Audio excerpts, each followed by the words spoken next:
Hello parents, hello बच्चों। तो बच्चों, आज हमने किस बारे में जानकारी ली? वेरी गुड, फ्लावर्स के बारे में। तो क्या आपको मज़ा आया? Very good. तो क्यों ना अभी एक फ्लावर्स के ऊपर मज़ेदार एक्टिविटी करें? क्या आप लोग सब तैयार हो? Very nice. तो चलो देखें आज हम क्या बनाने वाले हैं। आज हम बनाएंगे फ्लावर स्टैम्प। तो सभी लोग तैयार है फ्लावर स्टैम्प बनाने के लिए? तो चलिए देखें फ्लावर स्टैम्प कैसे बनाते हैं। सो पेरेंट्स, इस एक्टिविटी के लिए हमें जिन चीज़ों की ज़रूरत है वो है कोई भी एक ऐसा पुट्ठा यानी कि थोड़ा सा मोटा पेपर, जैसे कि बुक का होता है, कोई वेस्ट बुक का या किसी और बुक्स का, या फिर कोरा कागज़, वाइट कलर का प्लेन पेपर भी आप ले सकते हैं, या फिर अगर और कोई मोटा पेपर आपके पास हो उसका इस्तेमाल भी आप कर सकते हो। उसके बाद कोई भी एक ढक्कन, बॉटल का ढक्कन छोटा होगा तो भी चलेगा, प्लास्टिक की जो पानी की बॉटल होती है या सॉफ्ट ड्रिंक्स की बॉटल होती है उसका ढक्कन भी चलेगा। यहाँ पर मेरे पास वैसा ढक्कन नहीं था, तो मेरे पास जो ढक्कन अवेलेबल था मैंने वो यहाँ पर लिया है। उसके बाद ये जो पुट्ठा था उससे मैंने फूलों की पंखुड़ियाँ बनाई हैं, पेंसिल से इसे ड्रॉ करके कट किया है। तो पहले एक सर्कल हम बनाएंगे जो ये ढक्कन के आकार का होगा, साइज़ का होगा। तो मेरा ढक्कन क्योंकि थोड़ा बड़ा है तो मेरा ये सर्कल भी थोड़ा बड़ा है। उसके अलावा 5 पंखुड़ियाँ हमें बनानी है, 5 पेटल्स हमें बनानी है। उसके बाद कॉटन फेविकॉल चिपकाने के लिए सीज़र हमें ये कट करने के लिए उपयोगी होगी, और इसे हम बच्चों को नहीं देंगे क्योंकि उसका इस्तेमाल बच्चों के लिए हानिकारक हो सकता है। उसके बाद कलर के लिए यहाँ पर मैंने हल्दी का पानी लिया है।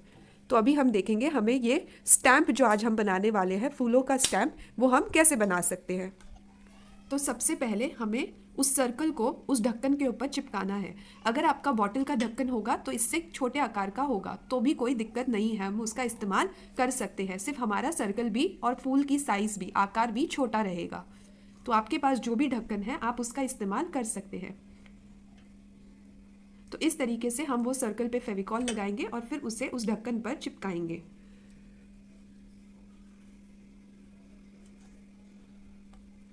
उसे थोड़ी देर सूखने देना है ताकि वो अच्छे से स्टिक हो जाए। उसके बाद अगले स्टेप में हम उन पंखुड़ियों को एक एक करके उस सर्कल पे चिपकाएंगे। तो इस तरीके से हमने इसे पहले चिपकाया ढक्कन पे। तो पहले हमने सर्कल चिपकाया और उसके ऊपर उन 5 पेटल्स यानी कि पंखुड़ियों को चिपकाया। अब हम इसे थोड़ी देर सूखने देंगे।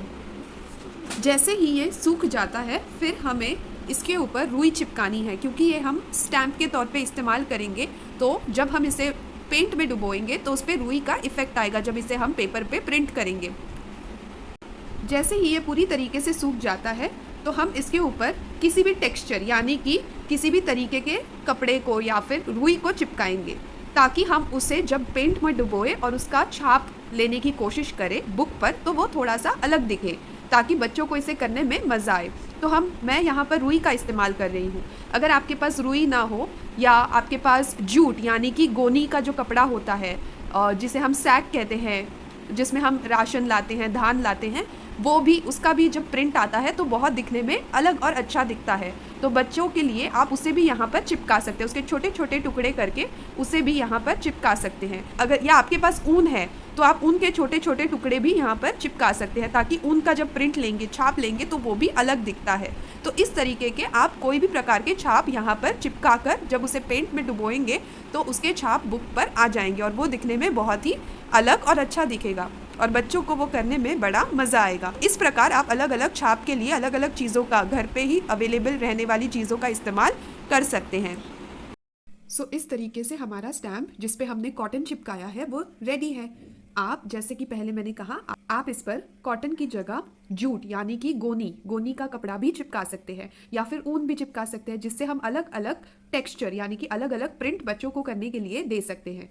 तो अब हम इसका इस्तेमाल करके देखेंगे। पहले इसे पूरी तरीके से सूखने देना है और जैसे ही ये सूख जाता है फिर हम इसका इस्तेमाल करेंगे। तो चलो ट्राई करें।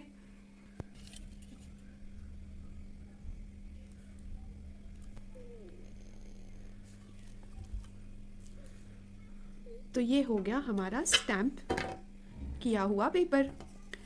तो इस तरीके से आप बच्चों को ये स्टैम्प इस्तेमाल करने के लिए दे सकते हैं और उसे बार बार यूज़ भी कर सकते हैं। एक बार यूज़ होने के बाद आप इसे पूरी तरीके से सुखाने के लिए रख सकते हैं। जब ये पूरी तरीके से सूख जाए फिर उसके बाद अगली बार आप इसका इस्तेमाल कर सकते हैं।